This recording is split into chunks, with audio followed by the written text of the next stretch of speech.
36 minutos pasan de las 8 de la mañana y ya recibimos en el estudio al doctor en Ciencias Sociales, Gabriel Tenenbaum. Gabriel, muchas gracias por venir. Buenos días, gracias por la invitación. Gabriel, durante estas semanas hemos escuchado que los homicidios continúan en las zonas que la policía tiene intervenida. ¿Cómo podemos interpretar esto? ¿Es un fracaso de la estrategia? ¿Qué estrategia?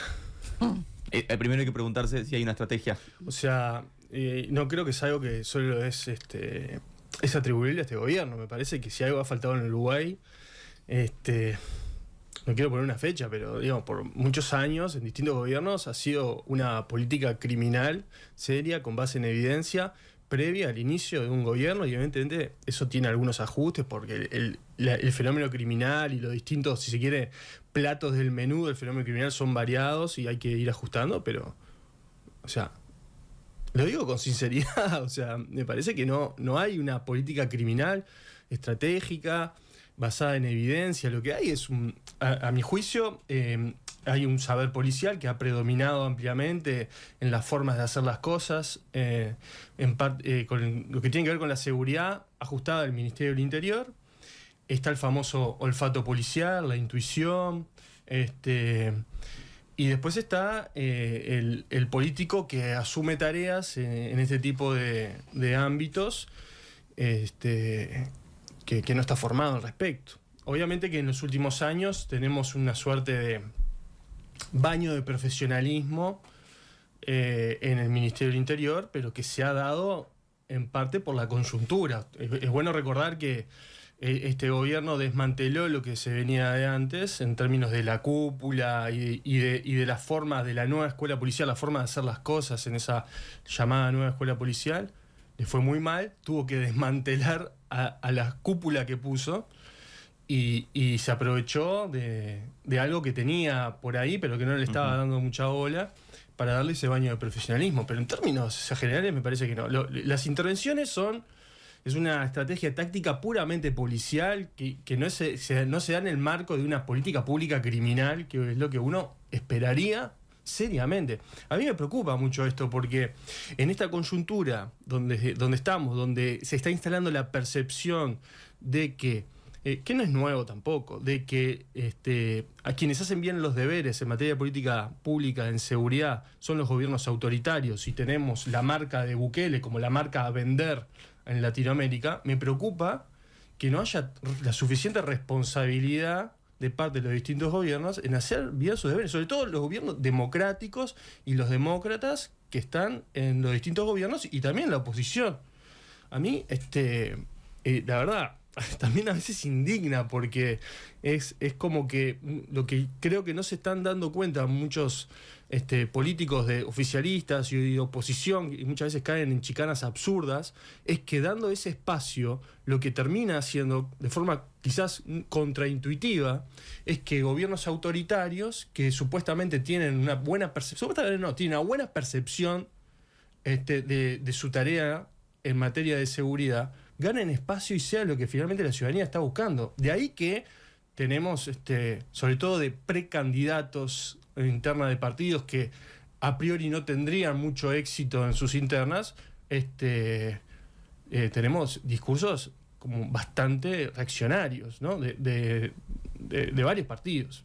Ahora, con la última comparecencia del ministro del Interior en el Parlamento, donde se habló de un cambio de estrategia, donde se habló que la represión aplicada hasta ahora no había dado, bueno, no se dijo así específicamente, pero se dijo que había un cambio de estrategia donde se iba a aplicar esta dualidad entre represión y prevención.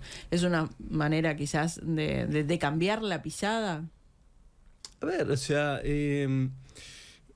capaz que lo que hay es un poquito más de énfasis en la parte, si querés, preventiva, por 1, 2 o 3 cambios muy visibles, pero no veo muchos más cambios, a mi juicio. Y también estamos al último año de gobierno. Yo creo que lo que es importante entender es cómo se dio este proceso y la necesidad de dar la necesidad, por una parte creo que honesta en algunos actores, pero también hay una necesidad de que, bueno, hagamos algo más profesional. Me parece que eso es algo que se está reclamando. Y con base en eso, se están, digamos, ajustando a esa demanda de profesionalismo, y ahí vienen algunas propuestas que, si bien no concuerdo con el impacto que puede tener esas medidas, me parece que pueden generar algo positivo y que ese es el camino en el marco de un menú mucho más grande. Entonces, una estrategia dual es como decir, bueno, sí, o sea, llamale lo que quieras. Ahora le llamás intervención, antes fueran operativos saturación, antes eran operativos mirador, ahora le llamás estrategia dual a tu estrategia en seguridad y antes le llamás... Pero no siempre la parte preventiva y represiva están ahí. El tema son los equilibrios. Pero por más que me digas eso, es un título, yo quiero ver lo que hay adentro de eso. Y muchas veces lo que hay adentro es, tenemos la parte preventiva, bárbaro, cure violence. ¿Está? Una medida que ojalá tenga algún tipo de impacto. Capaz que con que tenga un impacto de un 10% de reducción de homicidios, ya es muy bueno. Estamos hablando de 35 y 40 homicidios en el año. Es buenísimo. Pero es eso. O sea, no hay magia, no hay balas de plata en esto, ¿no? Ahora, ¿no es una forma de tomar alguna de las medidas que se estaban implementando en el gobierno anterior, como por ejemplo la prevención, incorporar la prevención, y por otro lado hacer estos operativos que son parecidos a los operativos que hacía el Frente Amplio, los operativos de saturación? Yo creo que los operativos que se están haciendo están dentro de la misma tónica, ¿no? No he encontrado por ahora. Sí, me parece bueno advertir por discursos que algunos reaccionarios que están por ahí, es que esto se puede intensificar, estas intervenciones se pueden intensificar, el enfrentamiento directo en los territorios con grupos que están más armados que antes, eso hay evidencia al respecto, por las incautaciones de armas, por ejemplo, por los enfrentamientos que tienen los distintos grupos domésticos. Sí se puede intensificar los homicidios o las lesiones de ciudadanos y de las fuerzas de seguridad pública, que es parte de la evidencia que tenemos en América Latina. Obviamente la evidencia pone atención en políticas de mano dura que no son las que se están aplicando actualmente en el Uruguay, pero bueno, el Uruguay puede empezar a recorrer ese camino. ¿Por qué vamos a hacer el mito de la Suiza de América o la excepcionalidad uruguaya? Perfectamente se puede recorrer y uno encuentra voces que, por más que capaz que están buscando rendimiento electoral y no es lo que realmente piensan, pero están ahí buscando una intensificación, ¿no?, de la pata represiva, y que tiene sus consecuencias, y que no ha dado resultados, y mismo para los demócratas, mismo en El Salvador de Bukele. Gabriel, justamente mencionabas esto de los agentes de seguridad y hablábamos días atrás y hoy también al comienzo del programa del homicidio, ¿no?, de este policía que tanto revuelo generó. Vos te expresaste en Twitter a propósito de este tema, de esta evidencia internacional.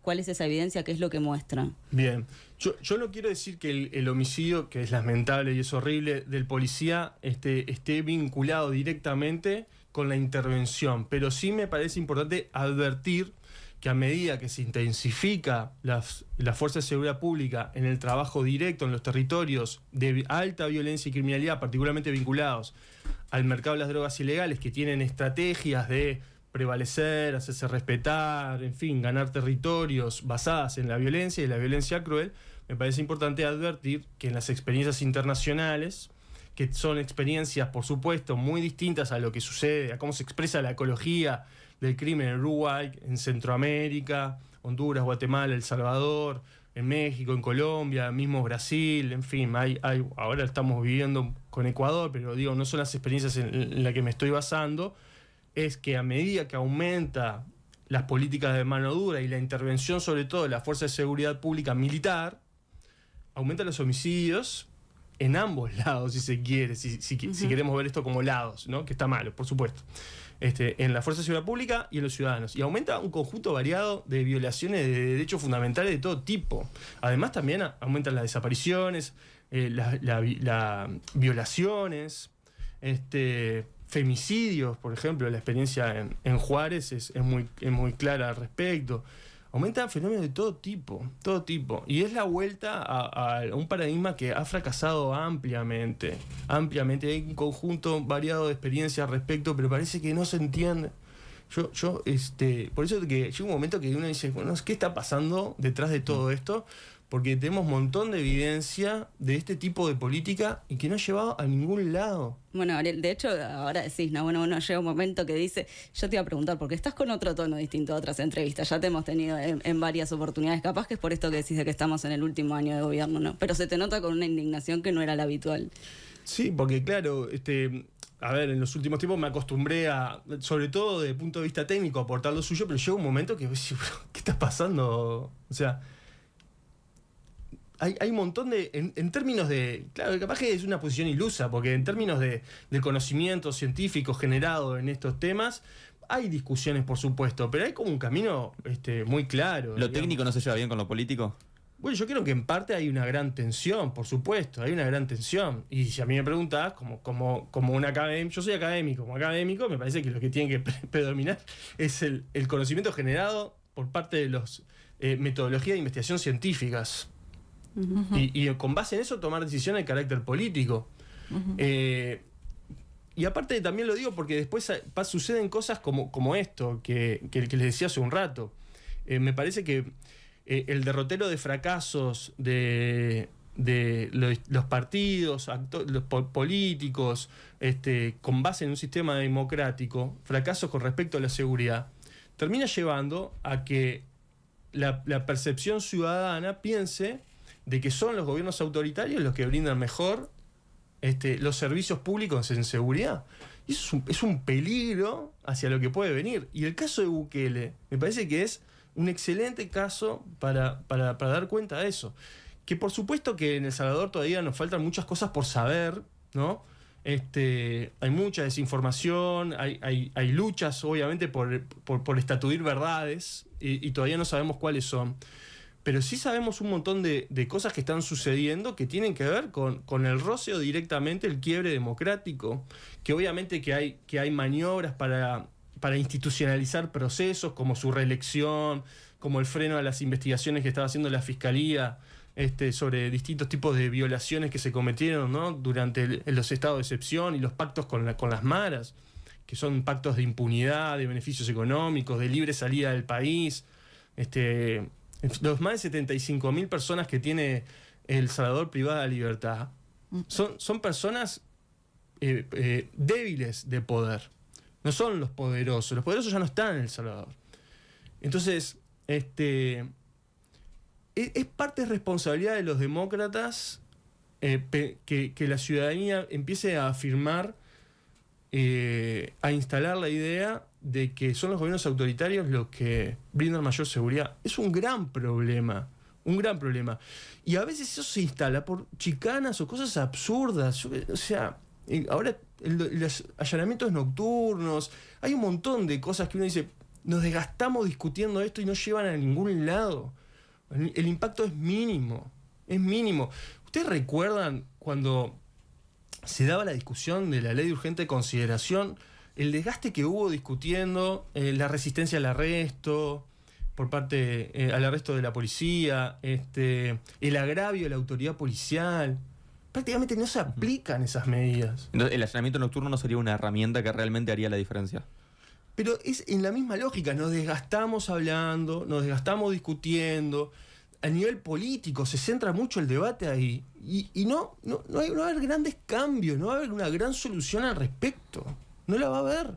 De repente vas a detener a alguien, a 1, 2, 3, 4, lo que sea, pero va a ser un quantum mínimo en una expresión mucho más importante de un fenómeno criminal que puede ser varios, ¿no? Porque el repertorio es diverso, pero va a ser mínimo. No va a estar ahí la solución, ¿no? La solución no va a ser. Entonces, claro, volviendo a tu pregunta, con todo esto, claro, uno termina un poco indignado porque ¿cuándo nos vamos a empezar a poner de acuerdo? O sea, ¿cuándo vamos a hacer las cosas con seriedad, con responsabilidad? No digo que tenga que haber un gobierno tecnocrático en materia de seguridad, pero, o sea, tampoco se puede tomar toda decisión por rendimiento electoral, por olfato, no, o sea, no hay evidencia.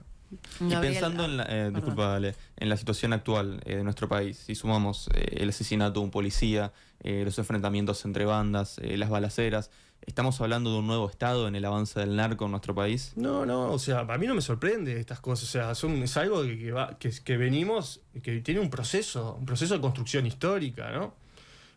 No sorprende, ¿no? No hay nada sorpresivo. O sea, en algún momento, primero, no, de vuelta, reitero, la muerte del policía, el asesinato del policía, yo no tengo argumentos, no puedo decir hoy. En el futuro capaz que lo podemos decir por cómo se evoluciona la dinámica del fenómeno, pero hoy no te puedo decir que se dé en el marco de las medidas que toma el Ministerio del Interior. Te puedo decir lo que dice la evidencia internacional.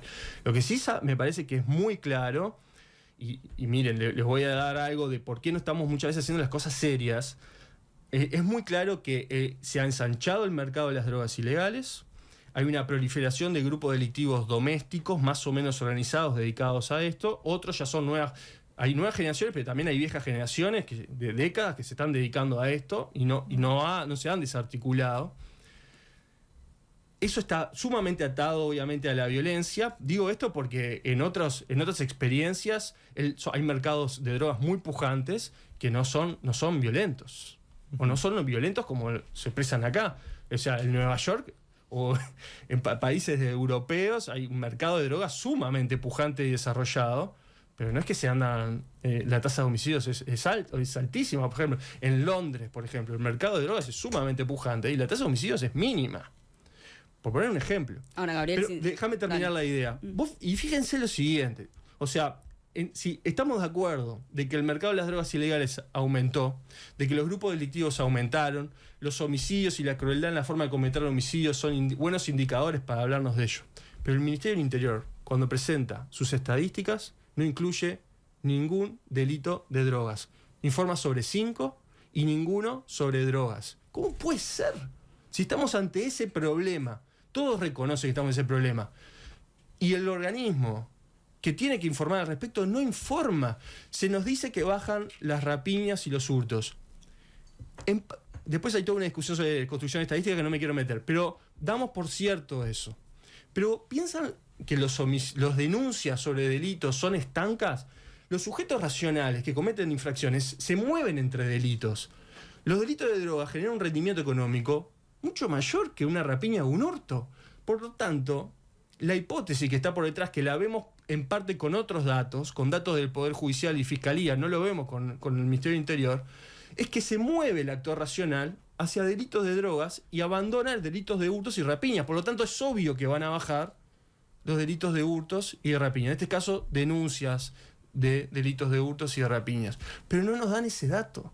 No nos da este gobierno, pero tampoco lo dio el anterior. Entonces, no quiero tampoco hacer algo, el cuco de este gobierno. No, porque hay un tema que más allá de sensibilidad política, más allá de matriz ideológica, es un tema de hay que hacer las cosas con profesionalismo, hay evidencia.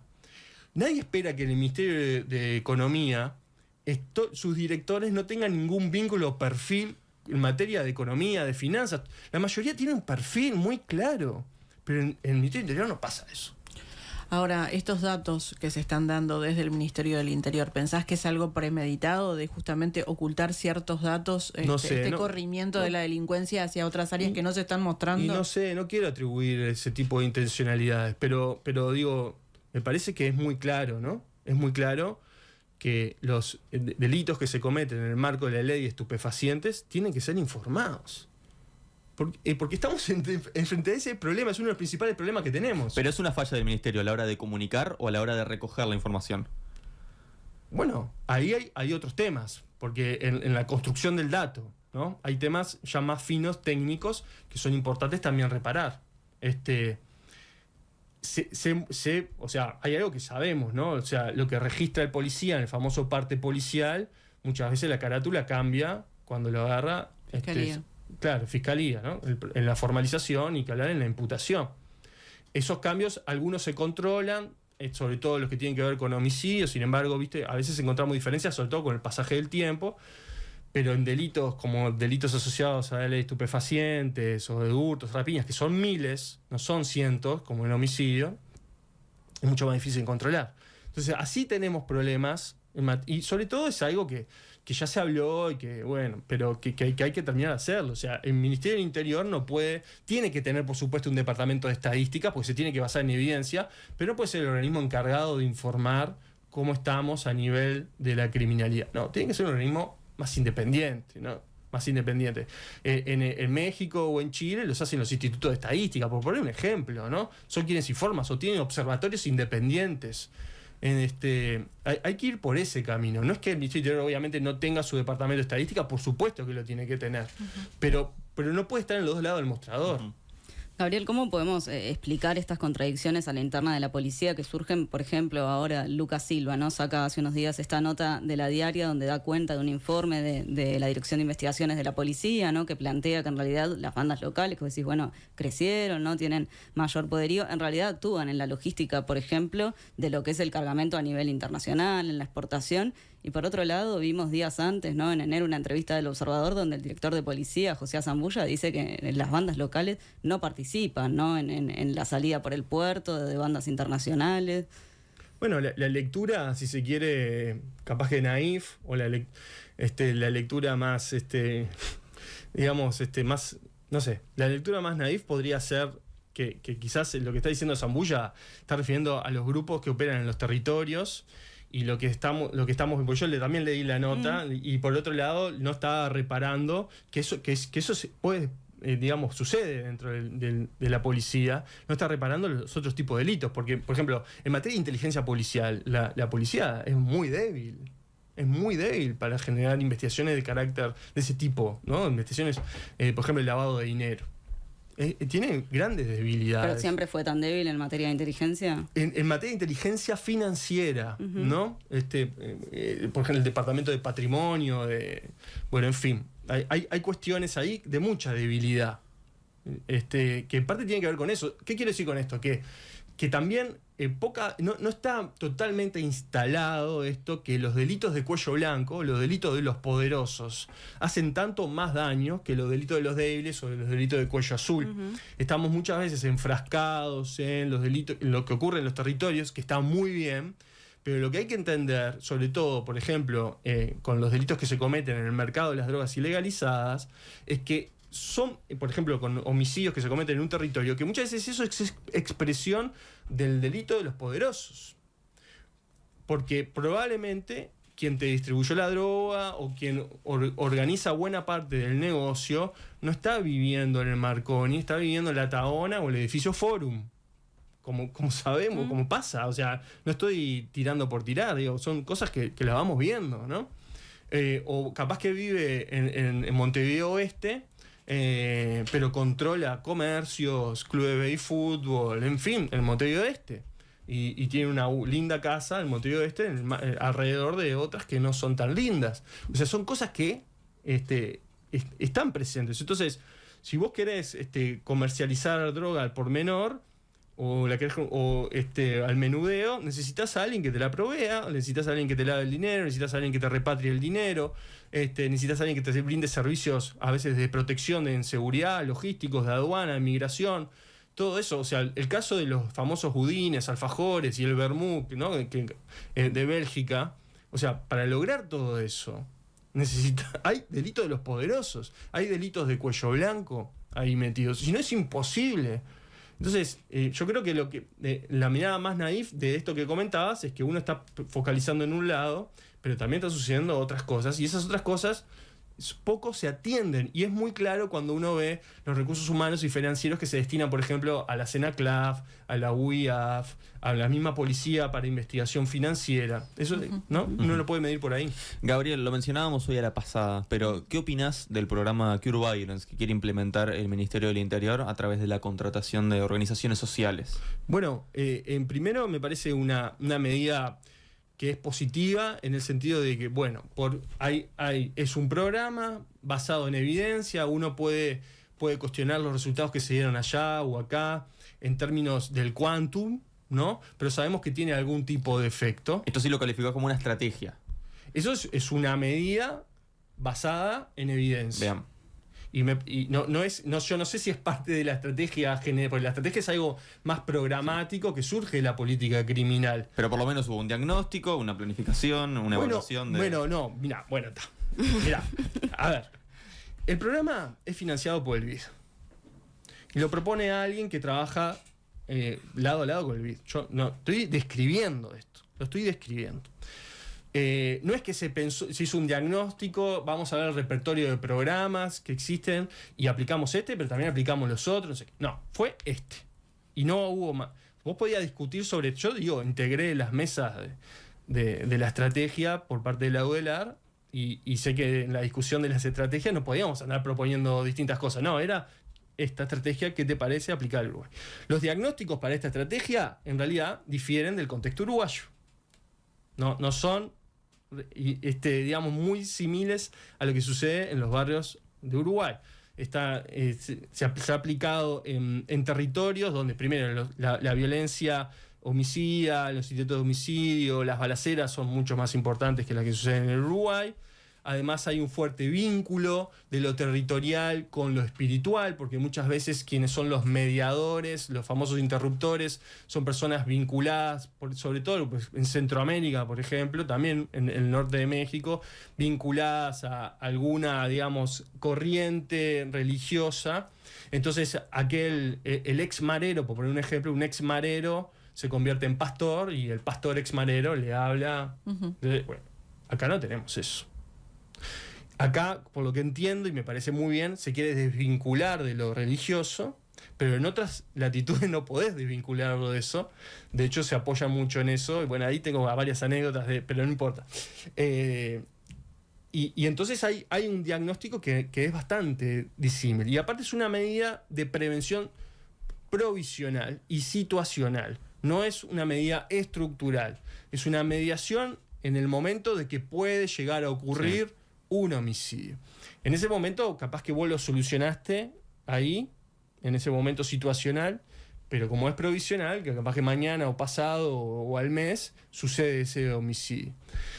En algunos lugares hay más o menos éxito de las medidas, pero de vuelta reitero, con que haya un impacto del 10%, creo que todos vamos a estar de acuerdo. Y lo saludo positivamente porque se plantea en el marco de una historia en el país con respecto a la seguridad que no ha tomado en cuenta evidencias y programas que generan algún impacto que están por fuera del repertorio del ejercicio de la violencia por parte de las autoridades de la seguridad pública. En ese sentido me parece importante. No estoy tan de acuerdo con presentarlo como una gran solución y aparte va a empezar con pilotos y bueno, en fin, y todavía también hay que pensar qué tan aplicable es por esto que vos decías, ¿no? Porque en un primer momento se habló de que privados de libertad, bueno, tomaran este rol de mediador, ahora se habla de ONG. ¿Tenemos ONG que puedan llegar a hacer este trabajo? Bueno, para mí eso también es una pregunta, un interrogante.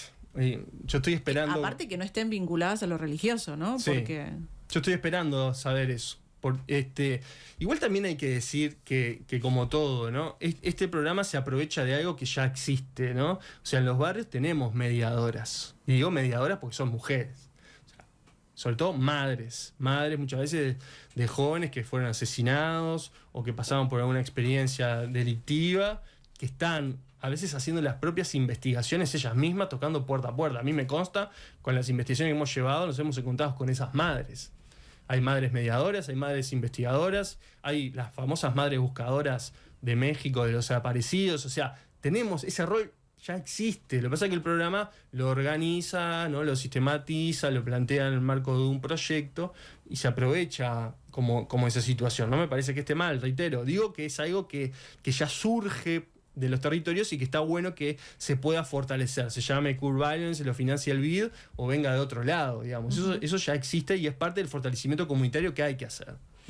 Gabriel Tenenbaum, doctor en Ciencias Sociales, muchas gracias por estos minutos. Por favor, un gusto. Muchas gracias.